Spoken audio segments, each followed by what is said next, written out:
माता सीता को पक्षी जोड़े का श्राप। मिथिला नगरी में जनक राजवंश राज करता था। उन्हीं में से एक राजा शीरध्वज थे। एक बार यज्ञ के लिए वो जमीन जोत रहे थे।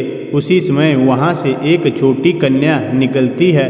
इस सुंदर कन्या को देखकर राजा को बहुत खुशी हुई। उन्होंने उस कन्या को अपनी पुत्री बना लिया। उसका नाम सीता रखा। एक दिन सीता अपनी सहेलियों के साथ बगीचे में खेल रही थी। वहाँ उन्हें एक तोते का जोड़ा दिखाई दिया जो बहुत ही खूबसूरत था। वे दोनों पक्षी एक पर्वत की चोटी पर बैठकर बातें कर रहे थे। पर पृथ्वी पर श्री राम नाम से विख्यात एक बड़े सुंदर राजा होंगे। उनकी महारानी का नाम सीता होगा। श्री राम सीता के साथ कई वर्षों तक राज्य करेगी। धन्य है वे जानकी देवी और धन्य है वे श्री राम। तोते की ऐसी बातें सुनकर सीता ने सोचा कि ये दोनों तो मेरे ही बारे में बातें कह रहे हैं। इन्हें पकड़कर मैं इनसे अपने जीवन से जुड़ी सारी बातें पूछ सकती हूँ। इसलिए उन्होंने अपनी सहेलियों से उन दोनों पक्षियों को पकड़कर लाने को कहा। उनकी सहेलियां उस पर्वत पर गई और दोनों पक्षियों को पकड़ कर ले आई। माता सीता उन पक्षियों से कहती है कि तुम दोनों बहुत सुंदर हो। देखो, डरो नहीं, मैं तुम्हें कोई नुकसान नहीं पहुंचाऊंगी। तुम बस मुझे ये बताओ कि तुम कौन हो और कहाँ से आए हो। राम कौन है और सीता कौन है, तुम्हें उनके बारे में कैसे पता है। माता सीता के पूछने पर दोनों पक्षी बताते हैं कि एक बहुत विख्यात महर्षि वाल्मीकि है। हम दोनों उन्हीं के आश्रम में रहते हैं। महर्षि ने रामायण नाम का एक ग्रंथ लिखा है जिसका पाठ उन्होंने अपने शिष्य को भी कराया है। उन पक्षियों ने सीता को ये भी बताया कि इस ग्रंथ में महर्षि वाल्मीकि ने बताया है कि महर्षि ऋषि श्रृंग के द्वारा किए गए पुत्रेष्टि यज्ञ से प्रसन्न होकर भगवान विष्णु राम लक्ष्मण भरत और शत्रुघ्न के 4 मानव शरीर धारण कर पृथ्वी पर जन्म लेंगे। बड़े होने पर श्री राम महर्षि विश्वामित्र और अपने छोटे भाई लक्ष्मण के साथ हाथ में धनुष लिए मिथिला आएंगे और शिव जी के धनुष को तोड़कर सीता से विवाह करेंगे।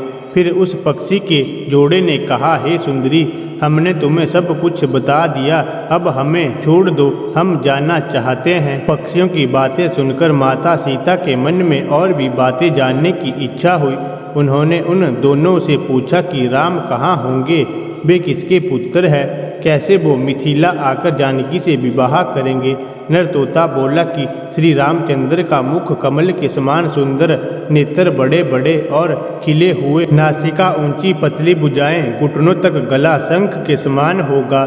मैं उनका क्या वर्णन करूं, जिनके गुणों का व्याख्यान 100 मुख वाला भी नहीं कर सकता। दोनों पक्षी कहते हैं कि जानकी देवी धन्य है जो जल्द ही रघुनाथ जी की पत्नी बनकर उनके साथ कई वर्ष तक राज करेगी। लेकिन तुम कौन हो। पक्षियों की बातें सुनकर सीता ने कहा कि जिसे तुम लोग जानकी कह रहे हो वो मैं ही हूँ। माता सीता उन्हें कहती है कि मैं तुम दोनों को तब ही छोड़ूंगी जब श्री राम यहाँ आकर मुझसे विवाह करेंगे। तब तक तुम दोनों आराम से मेरे घर में रह सकते हो। ये सुनकर माता तोता जानकी से कहती है कि हम वन में पक्षी हैं, हमें घर में सुख नहीं मिलेगा।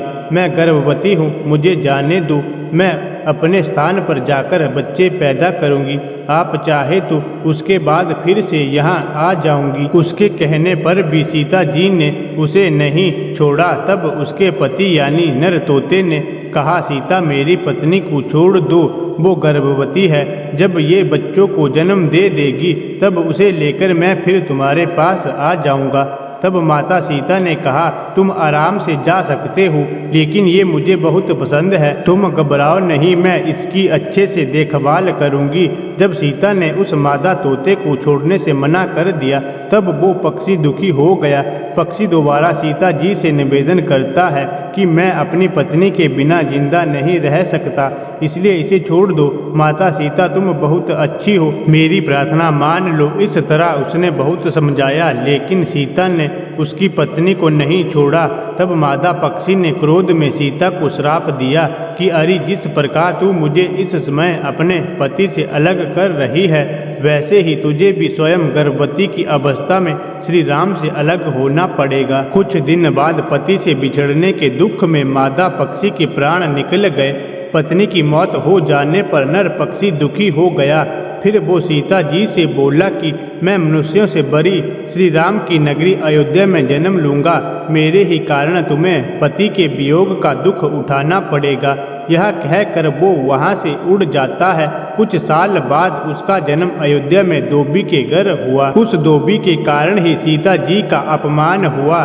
उन्हें अपने पति श्री राम से अलग होना पड़ा। उस तोते का श्राप ही सीता जी के पति श्री राम से बिछड़ने का कारण बना। इसलिए जब माता सीता गर्भवती थी तो उन्हें भी पति से दूर वन में रहना पड़ता है। आपने अक्सर लोगों को कहते सुना होगा कि हमें हमारे कर्मों का फल हमें यही मिलता है। इस कहानी से ये बात सिद्ध भी हो जाती है कि कर्म के फल से कोई भी नहीं बच सकता।